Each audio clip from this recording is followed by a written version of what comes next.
네. 아유. 네, 네, 네. 뭐 하고 계신가요? 무슨 저 책 읽고 있었습니다. 네. 그 예수님과 함께하는 하루라고요. 네, 좀 빛을 벗삼아서 네, 멋지게 좀 책을 읽고 있었는데 걸렸네요. 네. 너무 잘 어울리시네요. 네, 고맙습니다. 제가 오늘 책 녹음하는 건 아니고요. 유기성 목사님 브이로그 같이 좀 찍으려고 네. 오늘 미리 좀 책을 좀 읽고 있었습니다. 네. 준비된 진행자. 네, 네.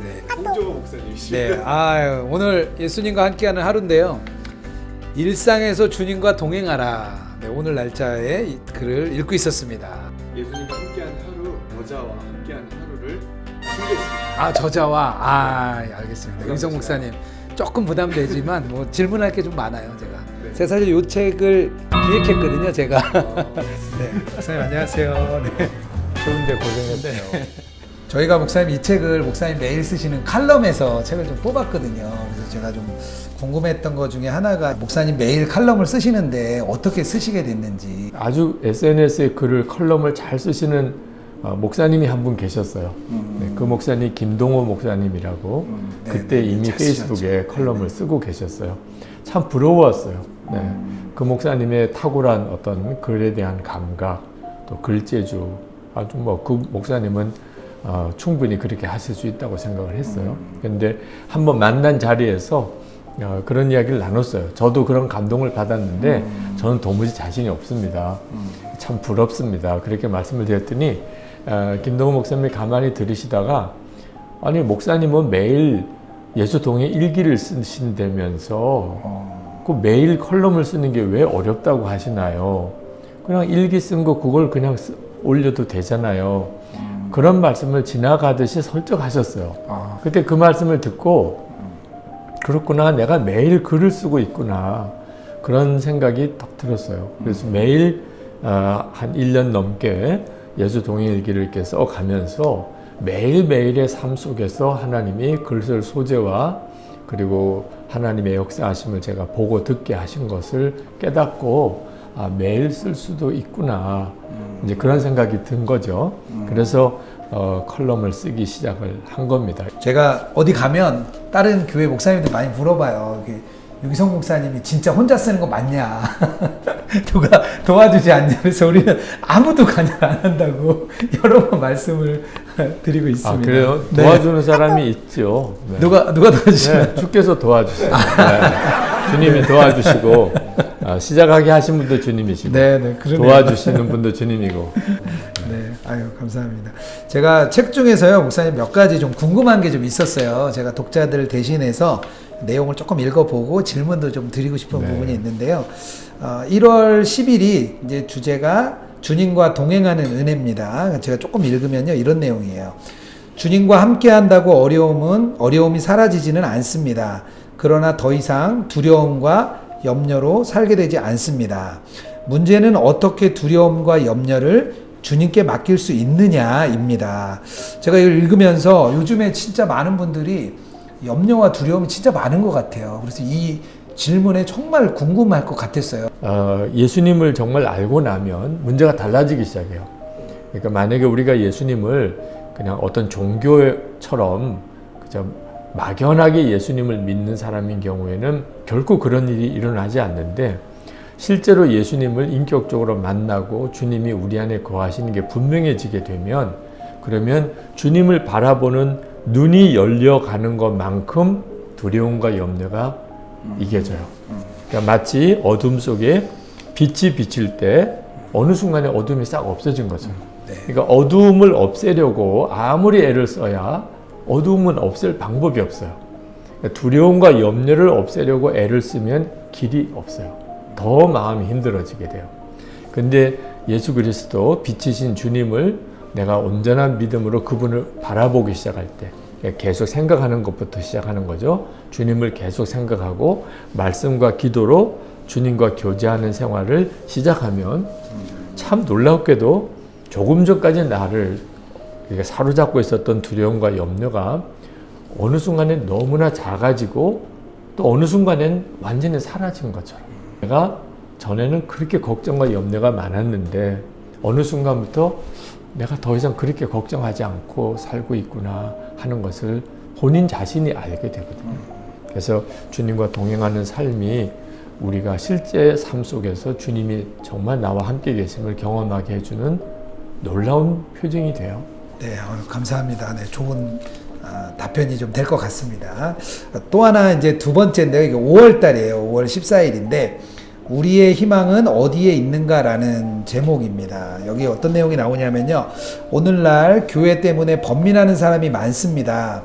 목회자들의 비리, 조직화된 교회 제도, 직분 중심의 교회 문화, 율법주의적이고 위선적인 교인들의 태도 등으로 굳이 교회에 다녀야 하나? 혼자서 조용히 하나님을 믿는 것이 더 낫지 않을까? 라고 생각하는 사람이 많습니다. 과연 한국 교회에 희망이 있을까라는 생각이 들기도 합니다. 그렇지만 우리에게 셀 수 없이 많은 문제가 있을지라도 해결의 길은 분명히 있습니다. 이렇게 목사님 쓰셨는데요. 교회에 상처받은 분들이 많은 것 같아요. 그분들에게 해결이 분명히 길이 있다고 말씀해 주셨는데 어떻게 해결이 될지 그것도 목사님 좀 나눠주십시오. 네. 우리가 아주 중요한 두 가지 중에 하나를 선택해야 돼요. 하나는 그러니까 이런 기존 교회는 이건 다 문제가 많고 타락하고 다 썩었고 소망도 없고 이런 교회에 내가 왜 다녀? 내 믿음이 더 떨어질 것 같아. 그래서 교회를 떠나는 선택을 하는 경우. 그러나 또 하나는 그럼에도 불구하고 교회 공동체가 하나님이 우리에게 주신 너무나 소중한 선물이다. 문제가 많은 상황에도 교회 공동체가 가지는 유익이 있을 거다. 라고 끝까지 교회 공동체를 지키는 두 가지 태도가 있어요. 근데 많은 분들이 너무나 쉽게 교회 공동체를 떠나요. 흔히 가난한 성도들이 많다고들 이야기하는데 나 교회 안 나가 이렇게 결정을 하는 거죠. 문제가 너무 많구나. 교회는 다 썩은 것 같아. 뭐 이 교회 저 교회를 다녀봤는데 교회는 다 똑같잖아. 이제는 소망 없어. 이렇게 결정을 내리는 거죠.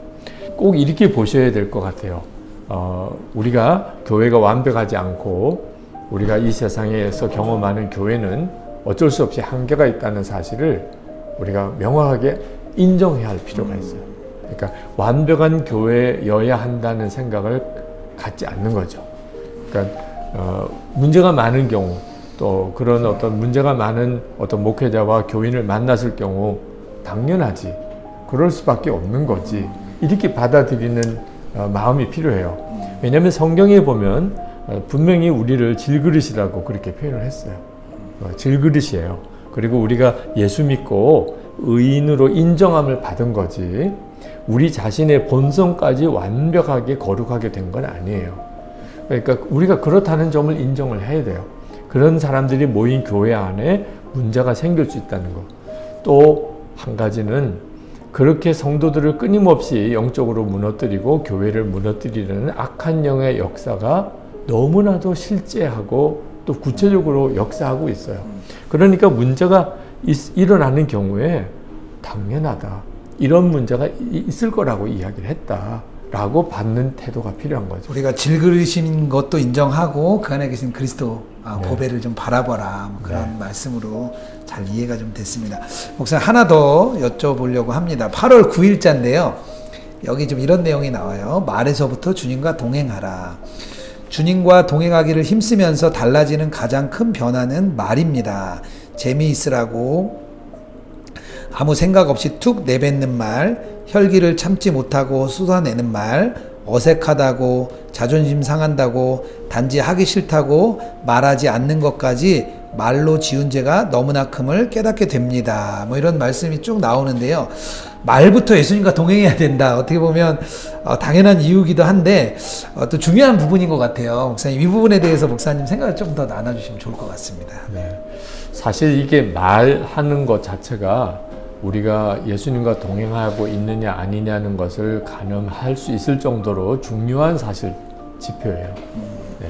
예수님과 동행하는 가장 첫 번째가 생각인데요. 근데 가장 강하게 나타나는 것이 생각에서부터 나타나는 우리의 표현이 말이거든요.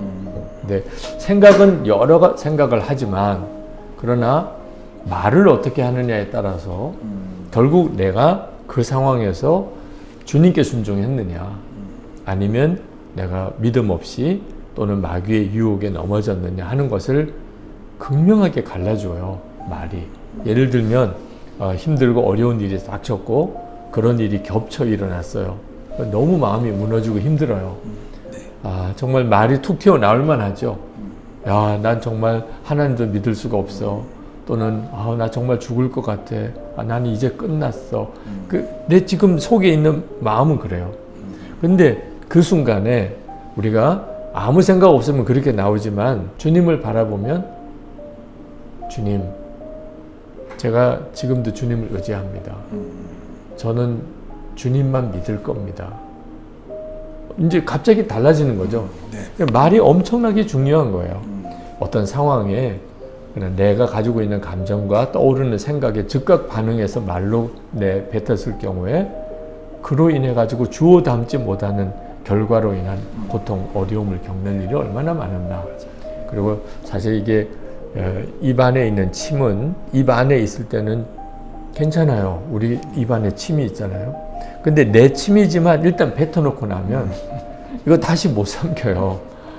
이거 말이 똑같아요. 말이 뱉어지기 전에는 그러나 마음속에 있는 여러 가지 많은 생각으로 있을 때는 그런 엄청난 영향력이 없는데 말을 한번 딱 뱉은 순간에는 나도 모르게 그 말에 내가 사로잡히게 되거든요.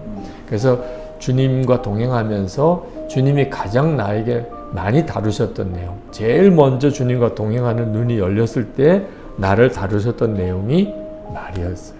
그러니까 말을 절대로 함부로 하지 말고 급히 하지 말라. 그러다 보니까 제가 사실 이렇게 말이 많은 스타일의 사람이 아니에요.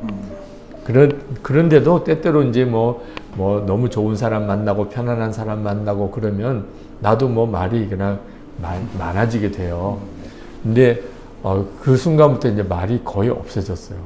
그렇다도 말 수가 적은데 말을 아예 못하는 부작용도 생기게 됐어요. 어디 모임에 가면 말을 못 하겠어요. 제가 말을 안 하고 있으면 분위기가 너무 딱딱해져요. 너무 딱딱해지죠. 네, 그래서 또 내가 해야 될 말은 해야 되는데 어떻게 하는 게 지혜롭게 하는 걸까 하는 생각을 계속 하게 되죠. 말이 마음과 생각과 연결되어 있다는 게 되게 정말 마음에 좀 기억에 좀 남습니다. 마지막으로 목사님 이 책을 이제 구매하고자 하시는 분들에게 좀 어떻게 활용하면 좋을지 목사님 좀 팁을 좀 주시면 좋을 것 같습니다. 이 예수님과 함께하는 하루는 성경 읽기를 대신하는 거, 성경 묵상을 대신하는 거, 기도를 대신하는 거, 또는 경건서적을 읽는 것을 대신하는 게 아니라는 점을 조금 말하고 싶어요. 이 책을 가지고 신앙생활을 이 책을 기준으로 하겠다. 이런 분들은 책 사지 마세요. 그래요? 이 책은 성경 읽는 일이 때때로 좀 힘들어지거나 기도가 잘 안 되거나 주님을 바라보고 싶은데 실제로는 그게 마음에 현실적으로 와닿지 않거나 영적으로 너무 내가 다운됐거나 그런데 그걸 회복하고 싶은 사람, 다시 기도와 말씀의 상황으로 돌아가고 싶고 또 내가 주님 앞에서 주님을 온전히 바라보고 싶은 마음이 간절하신 분들에게는 굉장한 도움이 될 거예요. 맞습니다. 제가 나중에 한번 북모임도 하면 좋을 것 같습니다. 함께해 주셔서 감사합니다, 목사님. 감사합니다. 네, 감사합니다.